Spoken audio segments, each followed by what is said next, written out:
Hello, thank you for joining me today. I'm Nicholas Eastaugh, and I want to talk about the subject of authenticity and attribution in fine art. This is from the perspective of not how we analyse the works themselves, applying scientific techniques in that way, but really how we take that data and interpret it and get meaningful results and answer difficult kinds of questions about the artworks itself, the kinds of questions that people commonly come and ask me about. I think there's a common conception or misconception of the art market, the images of smoky back rooms and connoisseurs who make inscrutable judgments about your artwork. However, the modern art market is anything but. It has a turnover of something approaching $70 billion a year. And there's a complex network of specialists and experts supporting this, not just art historians, but also increasingly art scientists like myself.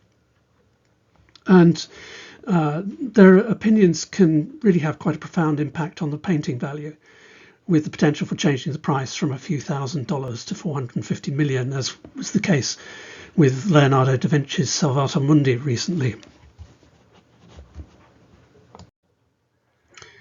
Part of what I want to demonstrate in this talk is really the evolution that's taken place in terms of the approaches that we use for helping to resolve these questions of authenticity and attribution, and how this is evolving from looking primarily for information on dating of the painting through to what we can actually tell about perhaps authorship of the work.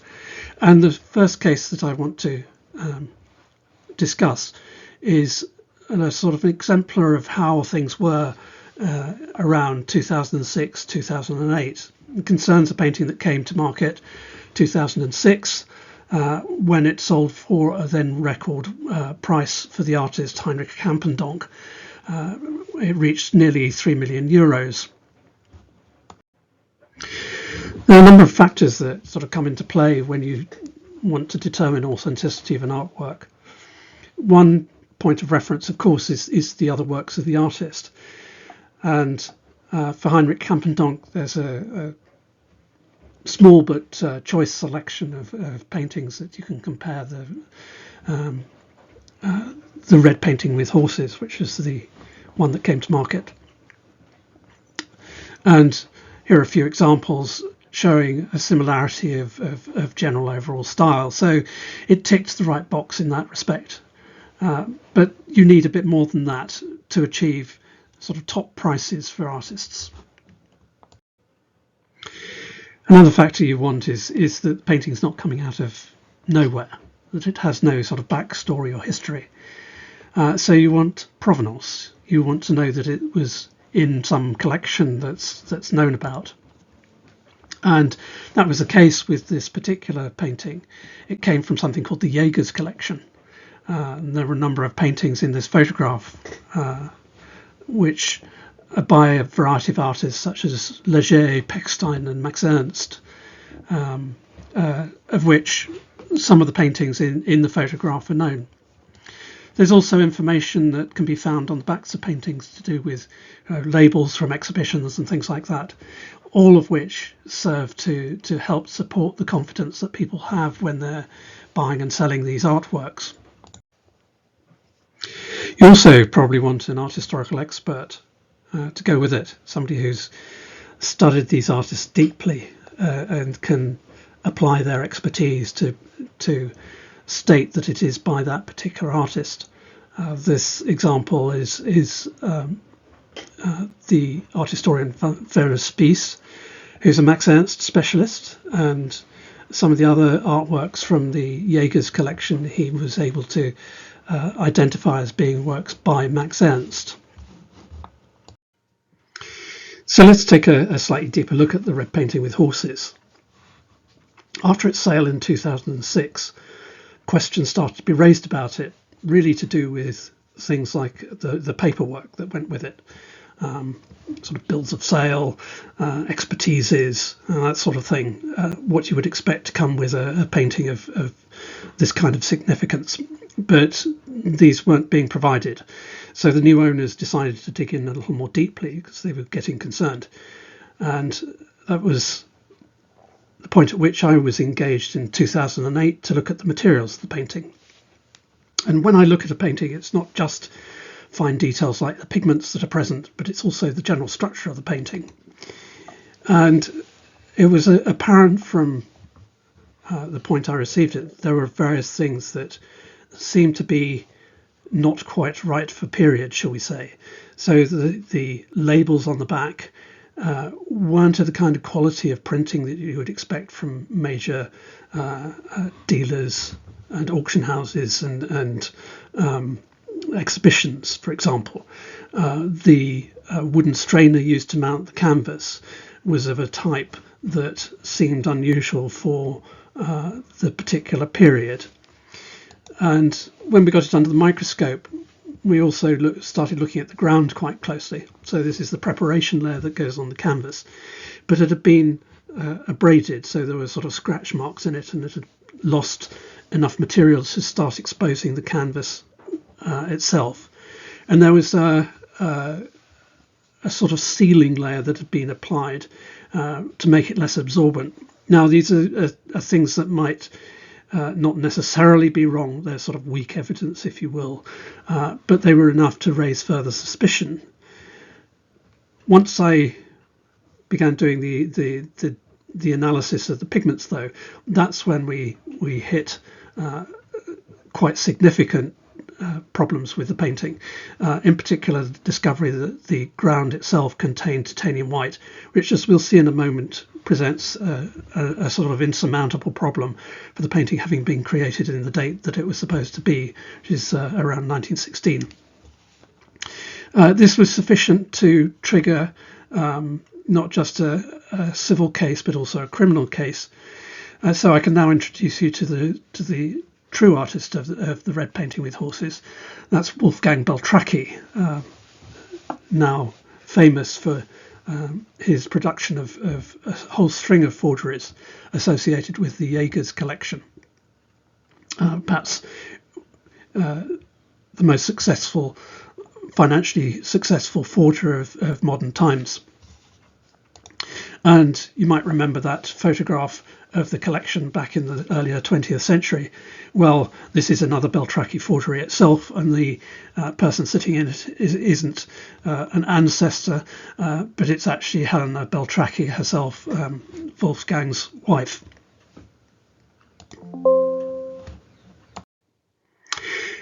Our next question to resolve in this is the nature of titanium white. I've just said that it's a key material that allowed us to say that the painting wasn't correct. But what's the basis of that? We're really saying, is titanium white unavailable to Campendonk, but available to Wolfgang Beltracchi? And so this is the point at which we need to move from taking just the sheer fact that the pigment is present, but start to look at when and how the pigment was introduced to the market and whether it was available at particular times or not. So we can really construct a number of different frameworks or theses, as I've called them here, about how pigments enter the market and how they're used by artists themselves.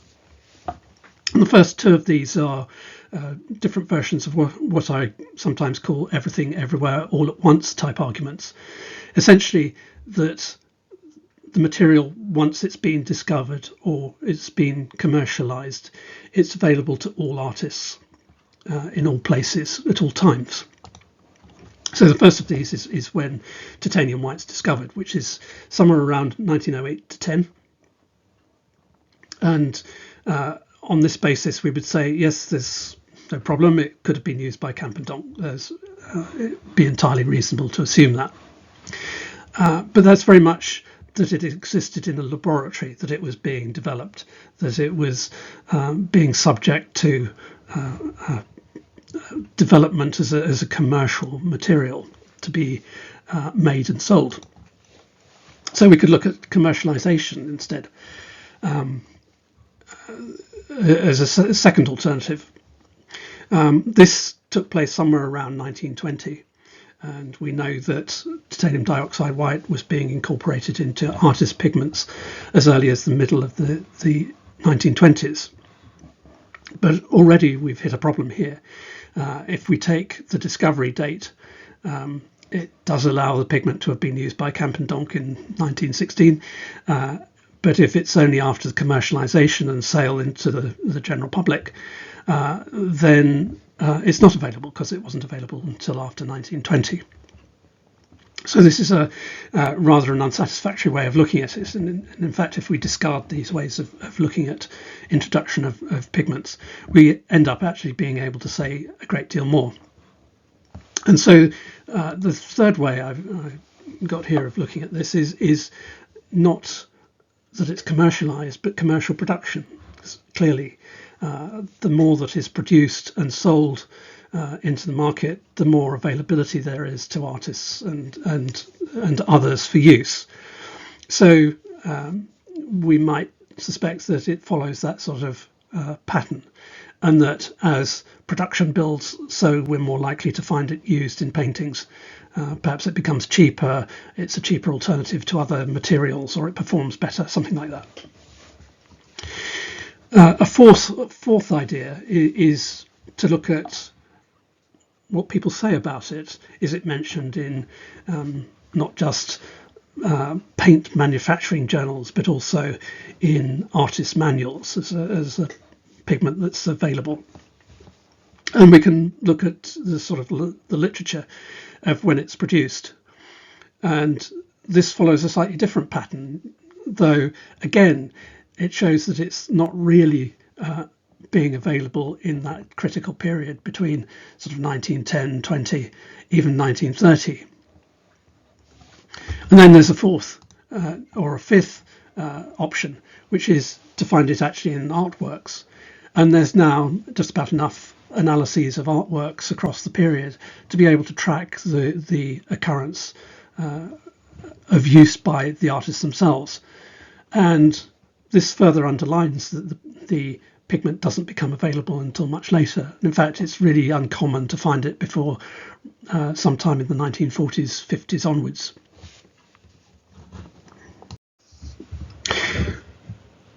This idea that we can take a pigment and look at its patterns of use is a very powerful one, and something that we can apply to all sorts of different materials where we can get estimates of when it was used. A very simple one would be to look at, for example, whether paintings have been painted on a wooden panel or a piece of fabric canvas. It's very easy to determine what a painting's painted on, and you can start to plot these kinds of things up, and you can actually map transitions. And so we find in Italy a transition from like poplar wood panels to canvas, running from the sort of 15th, 16th into the middle of the 16th century. And if we look at northern paintings, they're moving from oak panels to canvas through the period, so that very few paintings after the later 17th century are created on panel. And we can start doing things like modelling. We can take some data and actually fitting sort of probability distributions that seem to fit quite well. And one I've got exampled here is for the pigment emerald green, which had a relatively short period of use through the 19th and into the early 20th century. Quite a useful pigment for doing dating of certain artworks. And we can build up sort of patterns of use, and we can see that there are certain pigments that are used in certain periods and not in others, and certain pigments that don't appear with others. And so it provides us with a basis on which we can include or discount paintings according to what the supposed date is. So we'll call these our material chronologies. But there's other sorts of data that we can also bring to bear. For example, radiocarbon dating. It doesn't give a sort of a precise date as such, but it's something that's very useful as a kind of a baseline measurement of the support, the wood or the fabric of the canvas. And it can help us understand what sort of period, not just that the painting might have been created in, but also when it might not have been created. There's also other sorts of data that we use for this. For example, lead isotope ratios. And we know that there are different patterns of use according to the geography. So we can tell not only about the dating, but also where something might have been created. So we have some other sort of probability data, but I'd like to emphasize that this is all kind of the likelihood of finding something in a particular place at a particular time. With all of this data in hand, we can start to devise a more systematic scheme and sort of frame it in sort of scientific speak, if you like, and begin with a hypothesis. We have a painting, in this case, it was a case around a Titian painting where there are multiple versions of it, and one of these versions came to me to try and decide whether it came from Titian's studio in Venice or whether it was produced somewhere quite other at a different period. So we can apply these kinds of techniques. We can bring to bear our material evidence. In this case, I had various pigment identifications. I also had wood identification of the support. I had lead isotope ratios that were also helping me to work out the geography of it. We can frame this using documentary sources, essentially historical evidence to do with where and when different things were used. So if it's different types of wood, we had evidence from different paintings of when and where those different types of wood were being used. So we have our documentary data, but we need also a mechanism by which we can combine this. So we have really some sort of inference engine. In this case, I used a Bayesian network to determine this, but from it we can get estimates of date and geography, some of which can be really quite precise. With the Titian painting, we were able to show that it was not from Venice, but almost undoubtedly from France, not a long time after Titian was active. Okay, at the midpoint of this, what we've been talking about so far is really to do with questions of dating, yes, geography as well, but primarily to do with dating, as something that helps to resolve a lot of the authenticity questions that come. Can we determine whether the painting comes from the time, perhaps place, that the supposed artist was working or not? And through these kinds of techniques, we've got quite a few robust tools. We've also got quite robust data on patterns of use that we can bring to bear on this. However, there are issues to do with applying this kind of approach straightforwardly to attribution. So I'm moving here from telling whether something is what it purports to be, to trying to help work out who it might be by. And there is a sort of a big leap between the two. And we really need to bring in a number of other different types of techniques to do this. When we come to look at authorship, we're essentially trying to find a name to go with the artwork. And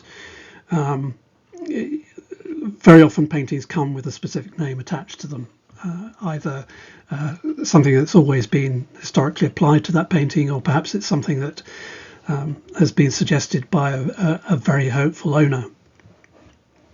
Always the most famous artists, of course.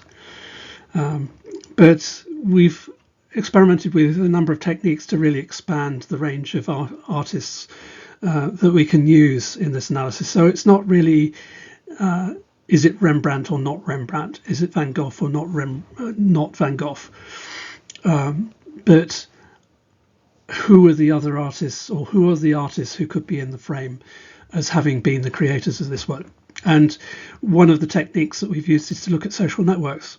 And this is one that we put together for the artist Claude Monet, well known from his water lily paintings and so on. I've illustrated his Impression Sunrise, which gives rise to the name Impressionism. But he's clearly connected through social networks to a number of other artists. The first of these is Charles Gleyre, a Swiss artist who actually lived in France, but taught many notable figures, including Monet, but also Renoir and Whistler. So he's somebody who would have really sort of instructed Monet in his techniques. And there was another artist sort of predating Monet who acted as a sort of mentor to him. This is Johann Jonkind. So again, somebody who would have passed on knowledge of techniques and so on. Always interesting to us as students of artists' methods and materials, whether these artists were passing on knowledge of particular ways of creating things, or whether methods came some other route to an artist. The last connection here that I've illustrated is John Singer Sargent, American artist, but he was a pupil of Monet. And in fact, the painting that I've illustrated here alongside is John Singer Sargent painting Monet. So we know there that there has to be a social connection. But this gives us a way of sort of expanding, and we can produce social networks not just of artists who are connected through tutelage or friendship. We can also look at artists who were known to be copying, and we can look at copyists and students of copyists and expand the range of artists that way. Of course, rather than going through that sort of connectedness route, we could just look at paintings and how similar they are, which raises its own set of problems and questions. For example, I expect some of you will be familiar with facial recognition. We can use facial recognition on portrait paintings. So we can use something like a deep face cosine distance, so a measure of how a face looks, and we can see just how close they are. In this case, we've got two paintings by Van Dyck and another painting by Rembrandt. They're portraits, self-portraits, so we've got two Van Dycks and a Rembrandt. We can see that the self-portrait by Rembrandt is somewhat different to the other painting by Van Dyck. But I don't think we just want to look at portraits, which really brings us to the central question of how do we look at an artist's style. So that's the kind of the quality of working that's individual to an artist. We'd like to think that an individual artist can be discriminated from all other artists on the basis of how they paint. So are there ways in which we can kind of tackle that kind of question? I've framed it slightly naively, but that's at heart the sort of question we're asking. And something that we can do is to ask the connoisseurs, as it were. And there are a number of art historians and connoisseurs who wrote books in the late 19th and earlier 20th century about how they went about judging authenticity and attribution. And we can start to document the various features that they say they look for. I went through and had an enjoyable time reading these earlier connoisseurs about their methodologies. I've illustrated actually Heinrich Wölfflin, very influential art historian from the early 20th century, and then took what he said in terms of what he looked for, so things like colour and form and light and shade and space and perspective, to see if we could convert it through algorithms into some other sort of mathematical way of determining those features. And by and large, you can find equivalents. Whether they perform as well as Wolflin himself is another matter, but in essence, we can find correlates. And we can use these to generate a whole range of values about an artwork. So we can calculate those and end up with a series of values to attach to that artwork as describing the style within it. This then allows us to build another sort of flow diagram of how we tackle these kinds of problems. From an artwork brought into testing, the analyses we do, the date estimations that we can calculate from that material evidence, but also take image metrics from which we can find possible candidate artists looking for similar works that sort of match the same kinds of stylistic features. So that allows us to build a sort of hypothetical artist framework. Who should we include for further analysis? And we can then bring in this evidence and combine it again through another decision process, perhaps like the Bayesian networks that I illustrated earlier. Of course, we don't have to just use the connoisseur values that I've just described. We can try a more deep learning approach. So we can apply deep learning type AI to the problem and set it the challenge of trying to identify artists from the appearance. Clearly, we have to train these things, but it's something that we can possibly do, and I'll give you a couple of examples. First one is this is Giovanni Morelli, who was a doctor, politician, an art critic, and quite possibly the model for Sherlock Holmes. He developed his Morellian method in the late 19th century, where he was essentially claiming that you could look at the way in which an artist painted sort of minor features like ears as a means of distinguishing between them. And so he had a sort of catalogue of ear shapes that he referred to. I attempted a modern day Morelli, but using deep learning, and built up a large catalogue of ears from paintings. Fun to go around photographing all these great artworks just for the ears. But you can then use these to train an AI. But I think, although it worked reasonably well, again, we want a sort of a more general tool that's going to help us. I'd like to thank my colleagues at Art Recognition for this example. It's a painting that's long been thought to possibly be by Van Gogh, a self-portrait in the National Gallery in Oslo. Another approach we can take is one that explicitly looks at the general style of the painting and essentially looks at different scales. You divide the painting up into a series of successively smaller patches, which you then need to do to a set of reference works. So you can find quite a lot of Van Gogh self-portraits, but there are also lots of other paintings out there that sort of fit the bill in terms of providing counterexample.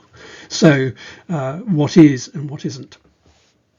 And you can then use an image architecture. Art Recognition, I think, use things called Swin transformers. And they were able to find a 97% match to Van Gogh from this technique. And subsequently, the Van Gogh Museum in Amsterdam agreed with them on other evidence that this was in fact a fully autographed work by Van Gogh. A more general solution is, rather than trying to tell whether a painting is or isn't by a particular artist, is to use multi-classifiers, which you can also construct out of deep learning AI. This is really an illustration of a case I was recently involved in, looking at Gainsborough, the artist Thomas Gainsborough, late or 18th century British artist. And we were trying to determine whether it was Gainsborough or not. And we identified a number of artists who painted in a very similar way, and did the same kind of analysis by finding lots of works and cutting them up into patches, figuratively, and then making the comparison, but coming up with a percentage for each artist. This is actually a much more challenging approach, and you can find that the percentages that come out are not as clear as the Van Gogh example I've just given. But you can combine it with other data to get guidance on who the artist might ultimately be. I think there are a number of takeaways from this, which I've outlined here. Definitely the probability rules. If you take a probabilistic approach to these kinds of questions, you can start to put numbers on these kinds of questions, rather than just taking a subjective opinion. You can formalize the processes. We can construct meaningful hypotheses about authorship, and we can use the data that we collect to actually provide robust solutions that we can then use to guide decisions about authenticity and authorship. Well, thank you for joining me for this talk. It just remains for me to thank a number of people, certainly InterForensics for the invitation to speak, my colleagues at Lassicourt for the connection to InterForensics, Art Recognition, my colleagues who very kindly provided one of the examples for AI, and UK Research and Innovation, who funded some of the research that went into this. I know we're not taking questions, but I'd very much welcome any communications from you with further questions to either our website or to our email. Thank you very much.